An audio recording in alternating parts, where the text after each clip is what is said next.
musikaali, joka onnistui, voin sanoa, että yli odotusten. Niin kuin voidaan sanoa tekijöiden puolesta ja sitten myös sitten yleisön puolesta, niin yleisö ei ehkä osannut odottaa ihan niin hienoa juttua, mikä siitä sitten tuli. Ja totta kai kun yksi on tehty, toinen on haluttu tehdä ja sitten aika nopeasti tehtiin päätös, että lähdetään nyt miettimään, mikä on se seuraava ja missä aikataulussa. Ja se tehtiin nyt tässä aikataulussa eli tosi nopeasti. Joo. Ja sä oot sovittanut Hello Dollyn tähän Risto Rytisan lavalle ja kerro vähän tästä prosessista, että minkälainen se on ollut, niin kuin, että mistä? No, prosesseja on monenlaisia, se voi tehdä monella tavalla, mutta mä lähdin niin Esko Eristilän tekstistä liikkeelle ja lähdin rakaamaan sitä niin kuin oikeastaan se tieto takaraivossa, mitä Risto Rytisalin näyttämöllä voi tehdä ja mitä siellä ensinnäkään ei voi tehdä. Ja siitä sitten, siinä oli oikeastaan kaikennäköistä partsikkaa sitten pöydällä ja siitä se lähti rakentumaan. Eli olen karsinut sieltä siis ihan musiikkia pois, dialogia pois, mutta siis oleellinen on pitänyt jättää. Eli se, että katsojalle tosiaankin sitten avautuu se, että mitä tässä oikeastaan tapahtuu ja mikä on tämän kupletin juoni.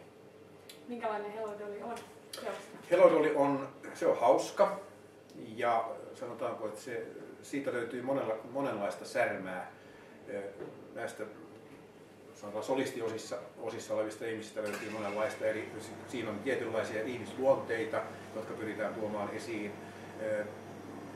Siinä on sovinismia ja vauhtia vaarallisia tilanteita, eli siitä löytyy kaikenlaista. Ja se on sikäli mukava musikaali, että uskoisin, että se on koko perheen musikaali.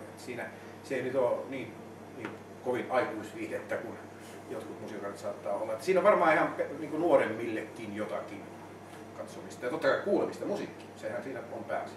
Miten tämä työryhmä on kasaantunut, nämä pääroolit, mistä puhuit? No, se on taas oikeastaan niin kuin sattumien summa, että sitä on lähdetty kasaamaan. Totta kai pohjana on ensin ollut musiikkiopiston oppilaat, opettajat ja sitten kaikki tutut.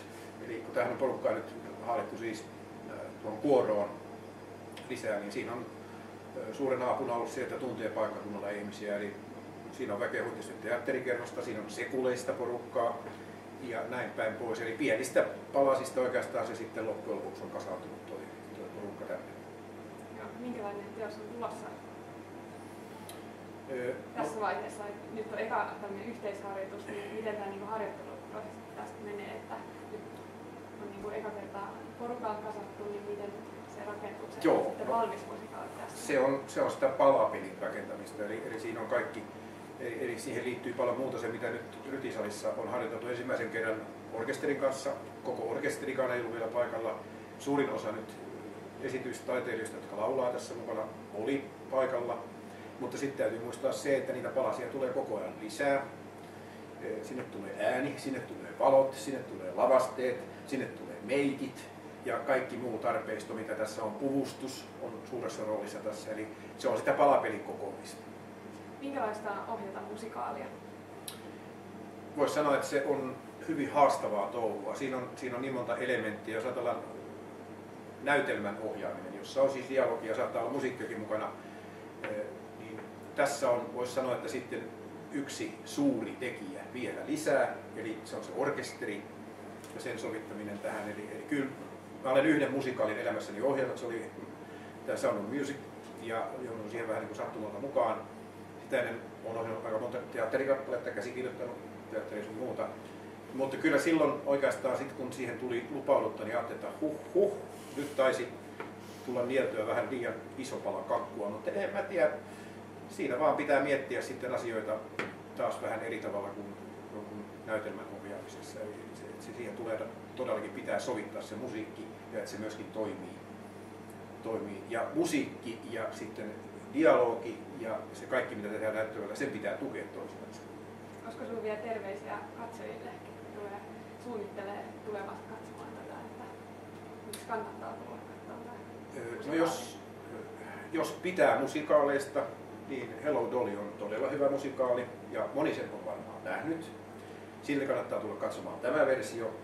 Ja jos haluaa nyt tulla vielä katsomaan, että mitä tällä paikkakunnalla taas on saatu aikaiseksi, eli Huittisissa. Toki tässä on paljon muitakin kuin huittislaisia, mutta tapahtumapaikkana on Huittinen, niin ihan senkin takia. Eli Huittisissa osataan tehdä tätäkin.